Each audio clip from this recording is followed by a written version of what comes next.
Assalamualaikum warahmatullahi wabarakatuh. Bismillahirrahmanirrahim.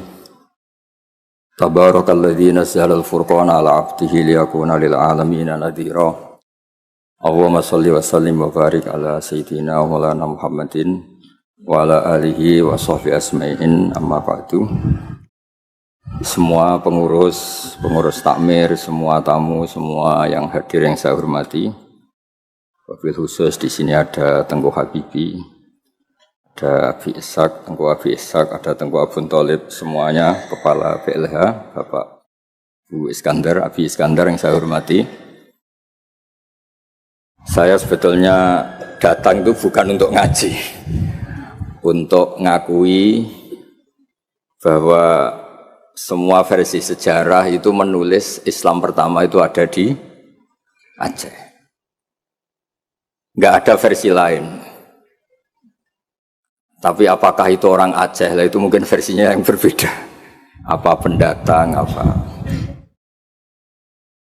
Karena saya ini dikenal sebagai penekun tafsir, saya akan cerita tentang tafsir. Saya tadi pagi rapat di kantor Kemenak. Di sini dikawal Pak Zarkasi, kebetulan beliau teman dari Pak Jamhuri. Jadi sebetulnya menurut Imam Tobari, ya ini mohon didengerin, Imam Tobari itu punya karangan yang disebut Umut Tafasir. Enggak ada tafsir kecuali nginduk kitab tafsir apa? Tobari. Termasuk tafsir Jalalain, Imam Suyuti, semua kitab tafsir itu nginduk tafsir Tobari. Di antara makalah paling terkenal adalah beliau bilang Quran itu mudah difahami bahkan oleh orang kafir. Bahkan oleh orang kafir itu dengan arti yang positif. Dulu cerita Islamnya Sayyidina Umar, kita tahu karena mendengar apa? Iparnya membaca surat apa? Toha ma anzalna 'alaikal qur'ana litasqa. Terus beliau masuk Islam.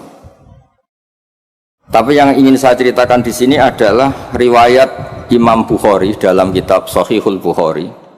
Sampai cari di kitab Tafsir ketika mentafsirkan surat Wat-Tur. Ketika perang Badar, itu yang menang itu orang Islam. Dengan logika yang enggak masuk akal. Orang Islam itu jumlahnya 313. Orang kafir bersenjata lengkap jumlahnya berapa? 1000. Singkat cerita, terus kemudian yang kalah itu dulu ya, hukum dulu itu yang kalah itu ditawan, termasuk tokoh-tokoh Quraisy. Di situ termasuk ada pamannya Nabi namanya Said Abbas, itu ikut ditawan. Ada orang pinter namanya itu Jubair bin Mut'im. Orang pinter ini disuruh tokoh-tokoh Quraisy untuk negosiasi membebaskan tawanan-tawanan kafir Quraisy. Pas datang di masjid, itu Nabi sedang baca Wat-Tur wa kitabim mastur fi raqim mansur wal baitil ma'mur was saqfil marfu. Terus didengerin, Nabi itu sambil sholat, bukan acara seminar atau kajian ilmiah, bukan. Nabi bacanya ketika sholat maghrib. Tapi di situ terus kemudian Allah berlogika. Mbok yang kamu anggap Tuhan, mbok yang kamu anggap Tuhan itu ya punya reputasi, punya prestasi. Am khalaqus samawati wal ard. Mbok yang kamu pertuhankan itu punya reputasi menciptakan langit dan bumi. Sehingga disebut Tuhan itu agak keren lah, punya reputasi bangun langit, terus Tuhannya langit, bangun bumi, ya kemudian Tuhannya bumi. Ini yang kamu pertuhan itu lahirnya di bumi, mati jadi mumi di pertuhan, itu kan aneh. Itu terus mikir ya, kalau gitu Tuhan itu tidak yang sementara kita pertuhan.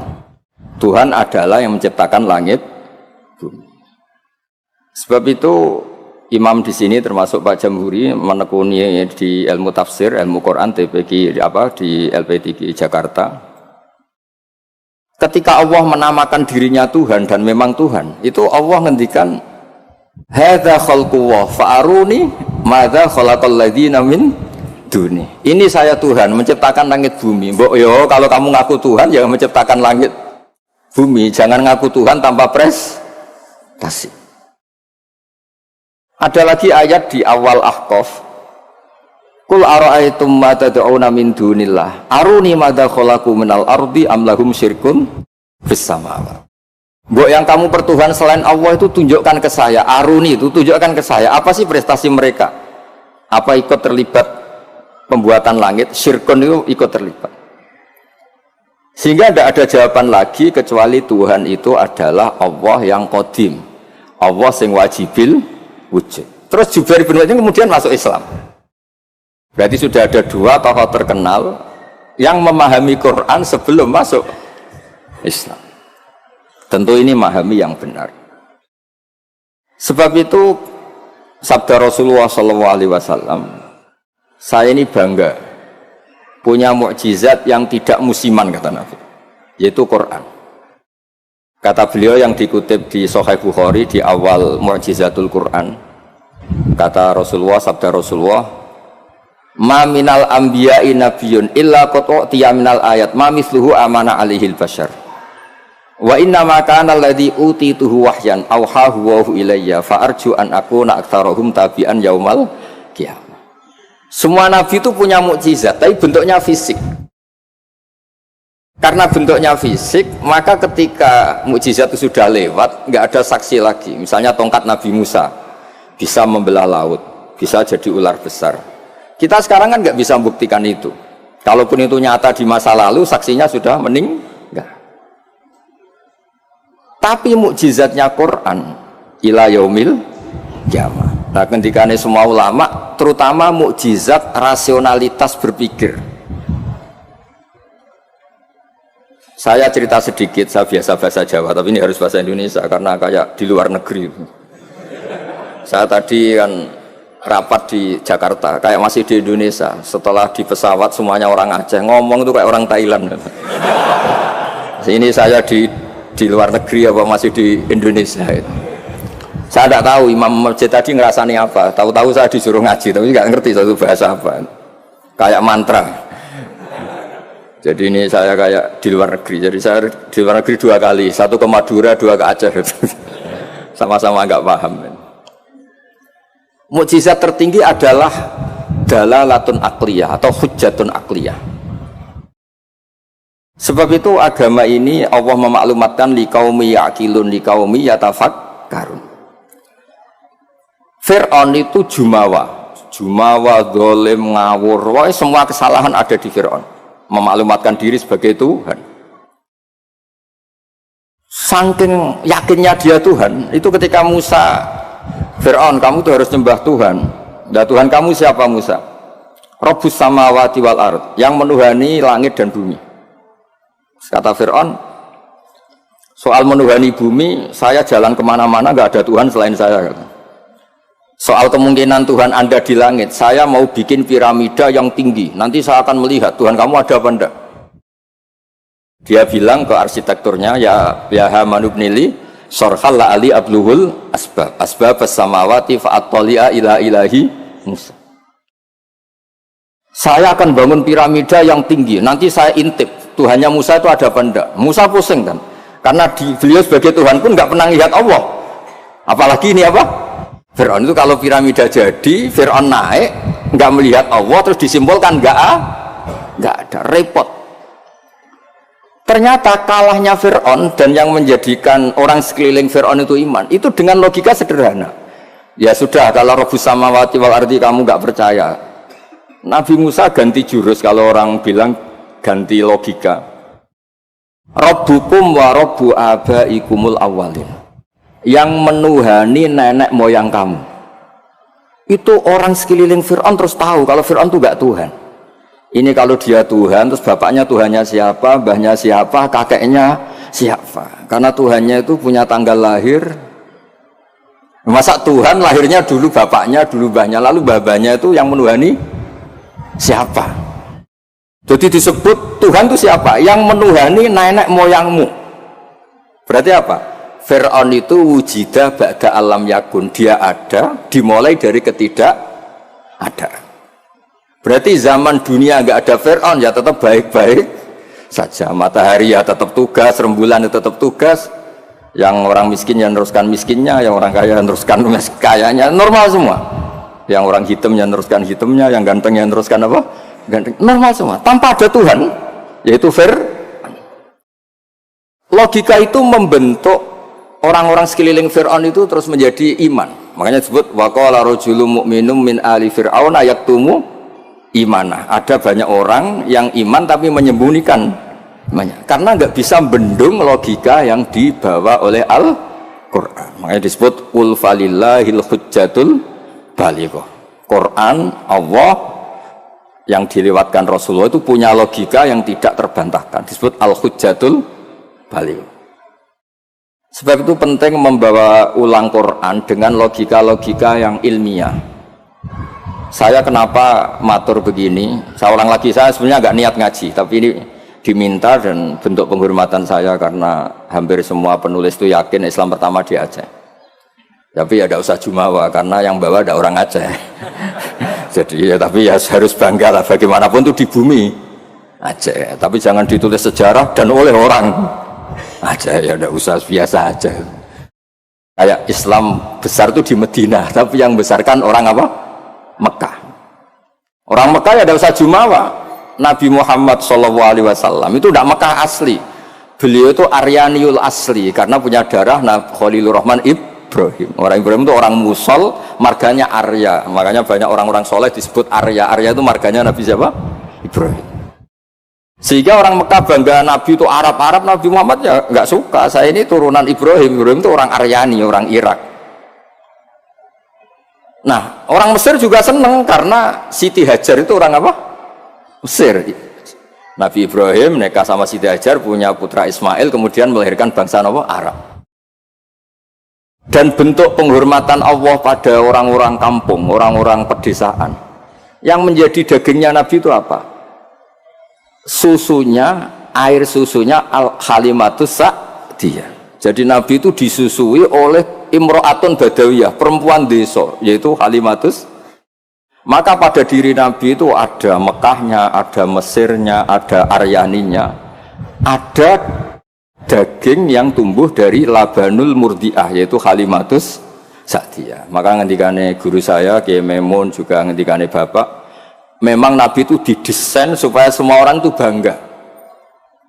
Misalnya sampean wong desa bangga biye-biye sing nyusui Nabi ku Halimatus Sa'diyah. Ya, sampean harus bangga jadi orang Aceh. Islam pertama itu di Aceh. Tapi kalau ditanya orang mana, terus pokoknya di Aceh terus. Karena kalau dijawab dari mana itu kayaknya terus gimana gitu. Pokoknya Aceh itu bumi pilihan Allah untuk pertama ada apa? Islam. Ya, saya ulang lagi. Logika ini mengalahkan kekuatan apapun. Sehingga ketika Saharatu Fir'aun itu iman semua, itu hanya dengan logika, termasuk tadi. Kalau engkau Tuhan Fir'aun, lalu yang nuhani nenek yang kamu itu siapa? Jadi dikatakan Allah Tuhannya langit, Fir'aun masih jumawa mau ngintip lewat apa? Piramida. Tuhannya bumi, Fir'aun masih jumawa, selama ini yang jadi Tuhan saya katanya. Jadi mensifati Allah itu dengan logika yang tidak terbantahkan. Nah itu yang ada di surat Tur, am khuliqu min ghairi shay'in, saterusé am khalaqus samawati. Terus ada lagi yang mencibir mereka, orang-orang kafir. Am lahum sulamu yastami'una fi. Kalau mereka Tuhan dan menciptakan langit, boleh sekali-kali kunjungan ke langit dong. Khazanahnya dicuri orang apa enggak, masih apa enggak, terus gudangnya masih apa enggak. Sulam itu tangga. Kalau mereka merasa Tuhan dan pemilik langit, sekali-kali boleh naik ke langit, ngecek gudangnya masih apa enggak. Khazain itu maknanya apa? Gudang. Ini Tuhannya langit, di bumi terus. Naik pohon mangga aja kadang jatuh, kadang tulang patah, dioperasi. Ini terus gimana? Ini Tuhan model apa ini? Begitu juga yang dipertuhankan selain Fir'aun. Kadang Allah hanya ngendikan kana yakulani to'am, kana yakulani to'am. Yang dianggap Tuhan itu masih makan. Kalau masih makan berarti kalau nggak makan tuh lemes. Lama-lama ditilih umatnya, gimana Tuhan? Oh saya sakit, lemes, kurang makan. Bareng makan sehat lagi. Terus orang itu cuma alhamdulillah habis ngasih makan apa? Tuhan. Tadi hampir mati gitu. Jadi itu logika Quran untuk memastikan yang Tuhan Allah itu sederhana, karena ya kulahanit toh. Nah, kenapa saya ngaji ini? Karena sekarang Quran tuh kasihan, karena ulama-ulama yang model paket tuh. Yasin menjadikan masuk surga, Waqiah menjadikan orang banyak uang. Yang paling parah surat Ra'd mempercepat kematian katanya. Maksud saya, Bu, jangan gitu-gitu banget gitu. Memang semua Quran tuh punya mukjizat, tapi ya jangan model paket apa? Model apa? Kadang-kadang masalahnya dibantah. Itu Cina nggak pernah baca Waqiah kaya. Kan repot kalau model. Boyo ngaji Waqiah itu adalah oke lah, mungkin sebagian orang kalau baca Waqiah rezekinya lancar. Tapi boyo baca misalnya, ini hebatnya Allah. Allah ngendikan begini, falola in kuntum ghaira madinin tarji'unaha in kuntum shadiqin. Falola idza balaghatil khulqum wa antum khina idin tantur. Hei para pendakwah Tuhan, hei para orang yang mengaku dirinya Tuhan. Boyo jangan mati, Tuhan kok mati. Mbok ketika nyawa kamu sampai tenggorokan, kamu tarik lagi, Tuhan kok mati kan? Itu falola in kuntum ghaira madinin tarji'unaha in kuntum shadiqin. Kamu tuh gimana? Tuhan kok kehilangan nyawa itu? Ini model apa gitu? Jadi logika yang dibangun Quran itu al-hujjatul balighah. Sebab itu Nabi ngendikan, saya berharap dengan mukjizat ini Islam abadi kuat ila yaumil qiyamah. Coba kalau mukjizat kita tongkatnya Nabi Musa, bisa rebutan orang Jawa sama orang Aceh, rebutan tongkat. Nanti setelah di masjid Aceh rebutan, imam sama wakil imam rebutan. Setelah dibuktikan dipukulkan laut, sama-sama nggak mandi, ribet. Tapi kalau mukjizatnya Quran ini nur yamsi bihi finnas, menjadi nur yang selalu kita bawa. Misalnya nyuwun sewu kita miskin nggak ada yang menghormati, nggak ada yang percaya. Itu kata Imam Ghazali, resepnya orang miskin akut disuruh datang ke kuburan. Ini yang ngendikan Imam Ghazali, kitab Ihya. Disuruh datang ke kuburan, terus di hatinya bilang gini, semua orang yang mati mulai Nabi Adam sampai kiamat keinginannya hanya satu, ingin hidup lagi di dunia. Dan saya punya yang diingini seluruh orang mati di seluruh dunia. Orang kalau sudah mati meskipun orang soleh tetap ingin kembali ke dunia. Bedanya yang soleh ingin menambah apa? Kesolehannya. Artinya apa? Sekira-kiranya orang itu punya sesuatu yang diingini oleh orang yang mati mulai Nabi Adam ila yaumil qiyamah. Orang yang sudah mati inginnya apa? Hidup lagi. Dan kita punya kehidupan. Sehingga terus syukur karena masih hidup. Ya gak usah alasan mapan apa enggak. Kenapa kamu syukur? Masih hidup. Gitu aja penjelasannya sudah. Terus terakhir saya cerita tentang, ini saya tidak bosan-bosan matur supaya jenengan tambah kuat imannya. Ini cerita wali. Anda boleh percaya, boleh enggak. Tapi logikanya benar. Logika ini pasti benar. Dulu zaman Nabi Adam diangkat jadi khalifah, itu malaikat itu protes. Kenapa Adam jadi khalifah? Manusia itu ya mesti tergila-gila lah, biasalah manusia tergila-gila harta, tahta, wanita. Ini bahaya kalau manusia jadi khalifah. Terus kata Allah, tapi saya tahu kelebihan manusia. Ternyata malaikat tuh nggak bisa melogikakan kenapa kita harus bertauhid. Jadi malaikat ditanya Allah, kenapa kamu iman sama saya? Kata malaikat, saya ini kan malaikat, ikut panitia menciptakan langit surga. Ya, jadi saya tahu lah kalau, jadi dia iman tuh karena tahu. Malaikat kan ada penjaga neraka. Malaikat kan pasti percaya kalau neraka ada. Dia panitianya kan dia yang jaga. Malaikat Ridwan ya mesti percaya, dia megang kuncinya kan. Tapi kita ini kan kayak sampean semua kan tidak yakin masuk surga. Ya nggak ngerti surga di mana. Tapi kalau baca la ilaha illallah, PD-nya la ilaha illallah, la ilaha illallah. Karena miftahul jannah la ilaha illallah. Singkat cerita, suatu saat itu manusia dipanggil sama Allah. Coba malaikat-malaikat itu ajarin cara berlogika tauhid yang benar. Ya saya ini bukan nyinggung jenengan, kebetulan yang dipanggil gak jenengan, yang dipanggil Imam Amudi sama Allah. Coba terangkan, nggak melihat Tuhan kok percaya adanya Tuhan itu gimana? Imam Amudi lah nerangkan itu sederhana. Angka itu 2, 3, 4, 1000, semiliar, setriliun. Nisbatu dzalika ilal wahid, nisbatul far'i ilal asli. Angka itu buat 2, 3, 1 miliar, 1 triliun dinisbatkan ke angka 1, semuanya itu cabang dari angka 1. Fal aslu huwal wahid, yang asli, yang pokok adalah angka 1. Nah itu qul huwallahu ahad. Oh malaikat gede-gede kok bisa mikir gitu, kok bisa. Artinya apa? Manusia meskipun nggak ngerti langsung Allah itu kayak apa, tapi tetap yakin karena semuanya dimulai dari angka 1. Ya, jadi angka itu 2, 3 sampai 1 miliar, 1 triliun apa? Nisbatu dzalika ilal wahid, nisbatul far'i ilal asli. Semuanya itu cabang, yang pokok adalah angka 1. Terus dua, beliau mencontohkan gambar. Saya ada bosan-bosan nyatakan, sampean ngerti gambar. Sampean cek gambarnya bagus atau jelek gak masalah, sementing gambar. Sampean gambar masjid Baitur Rahman ini. Iya, Baitur Rahman ya. Karena yang Baitur Rahim diambil di daerah saya, jadi di sini. Kamu gambar itu mesti dimulai 1 titik. Mbok gambar kamu bagus atau jelek dimulai dari 1 titik. Itu nuqtatil wujud. Itulah sirrinya, rahasianya kenapa Quran dimulai Bismillahirrahmanirrahim. Itu dimulai dari 1 titik, yaitu nuqtatil wujud. Bahwa semuanya dimulai dari 1 titik wujud sing abadi, yaitu Allah sing wajibil wujud. Makanya oleh Syekh Nawawi Al-Bantani ba itu disingkat bi kana makana wa bi yakunu ma yakun.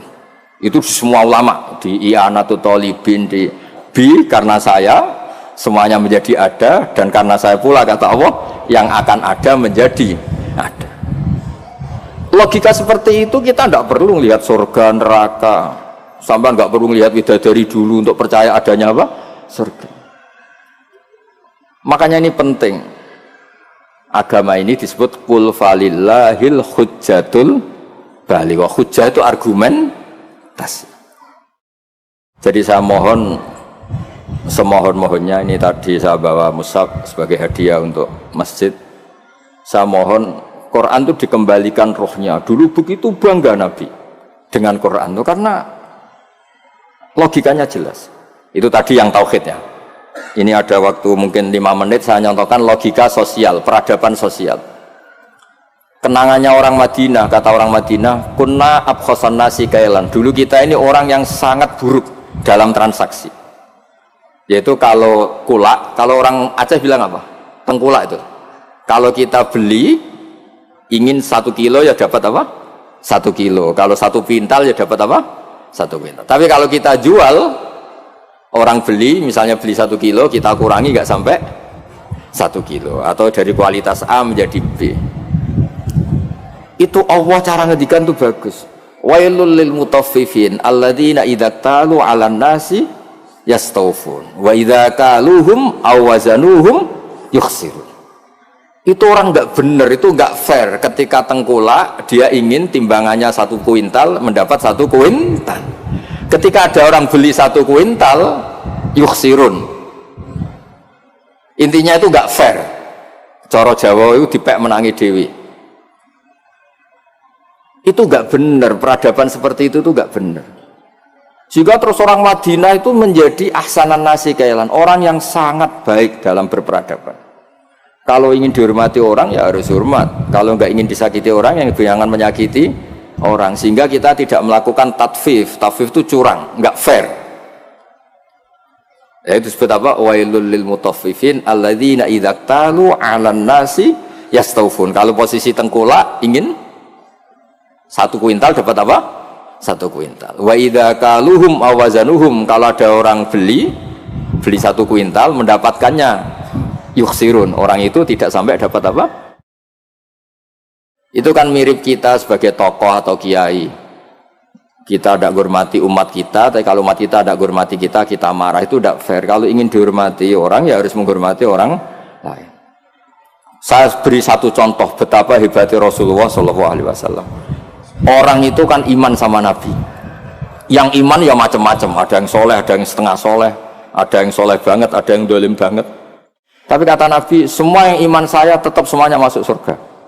Soal neraka dulu itu sudahlah, sementing nanti akhirnya masuk surga. Karena itu fair. Masa sudah iman ke saya kemudian tetap saja gak masuk surga, terus untuk apa?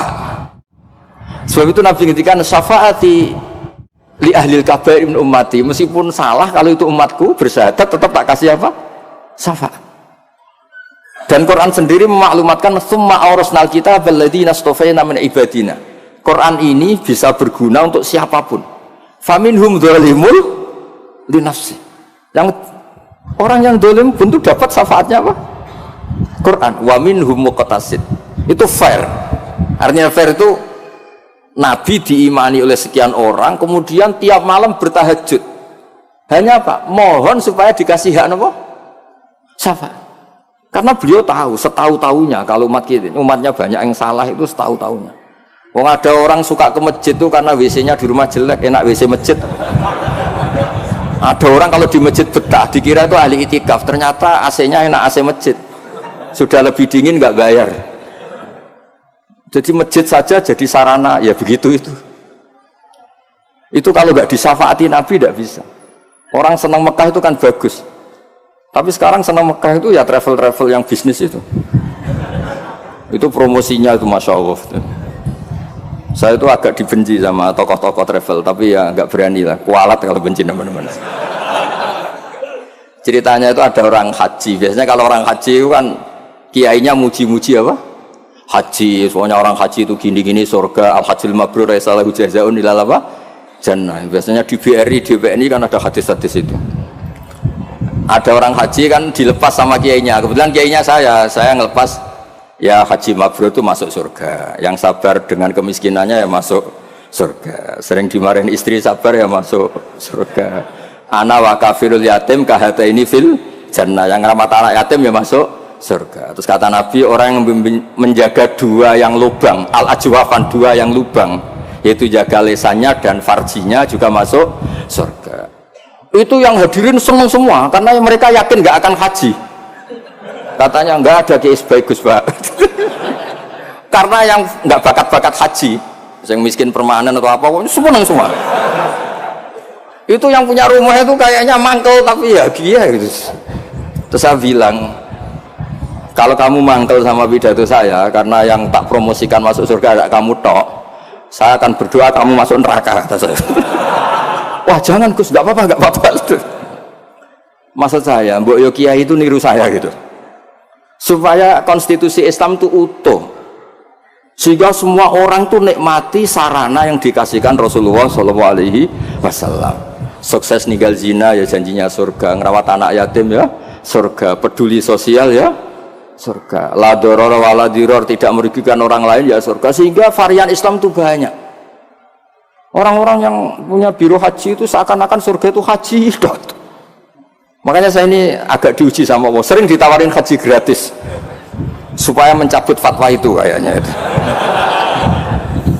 Enggak maksud saya ibu yang fair gitu. Meskipun saya di Masjid Aceh, ya jangan terus muji masjid yang besar untuk menjadi sarana surga. Masjid kecil juga menjadi sarana apa? Surga. Dulu Ashabul Kahfi masjidnya di dalam gua juga sarana surga. Gak ada bangunannya malah. Sehingga Islam ini benar-benar yang digadaki Rasulullah. Rasulullah itu kalau muji orang masuk surga itu segampang itu. Sampai ngedikan hal yang mungkin orang pria itu tidak siap. Wa fi butia hadikum sodako. Kamu ngumpuli istri itu sodako. Sampai sahabat tanya, masa urusan hubungan biologis masuk surga? Kata Nabi, alai sawawadu'aha fi haramin akana ali wisrun. Kalau dia salah letakkan apa? Dosa. Jadi surga itu ditulis Nabi itu mulai ngumpuli istri, wa imatatul adza anit tarik, ada sampah dibersihkan, ada hal yang bahaya. Sehingga Islam terus milik semua. Satpam bangga karena jaga apa, tukang bersih-bersih bangga karena imatatul adza anit tarik, yang tukang wiridan ya bangga karena a'laha la ilaha illallah. Terus bangga semua. Kalau Islam kena travel, pokoknya hebat mencium Hajar Aswad ya. Hajar Aswad itu adalah batu dari apa? Surga, terus diulang-ulang. Kita ini juga bagian dari surga kata saya. Saya juga asli dari surga kata saya. Dia agak terima. Memangnya Nabi Adam itu orang Aceh, Nabi Adam penduduk surga. Coba Nabi Adam itu orang surga apa orang Aceh coba? Orang surga kan? Terus kamu ada darahnya Nabi Adam enggak? Berarti kamu makhluk surga apa Aceh? Surga kita ini turunan orang.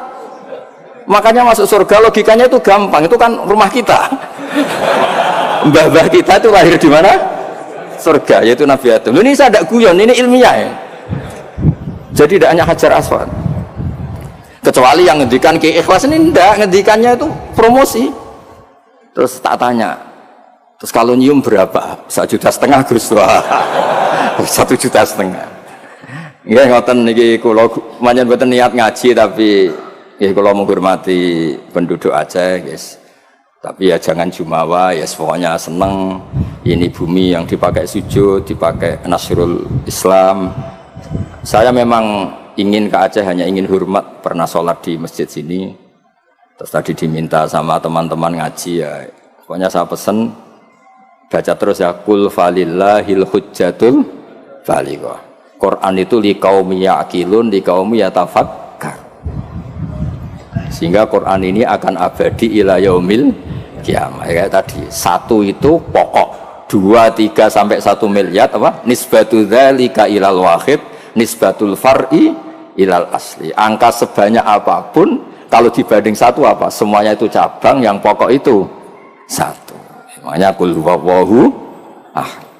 Jadi kalau suwun dengan logika niki kayak terus gampil, mugi-mugi berkah, minta maaf yang banyak, nggak bener nggak kata. Assalamualaikum warahmatullahi wabarakatuh.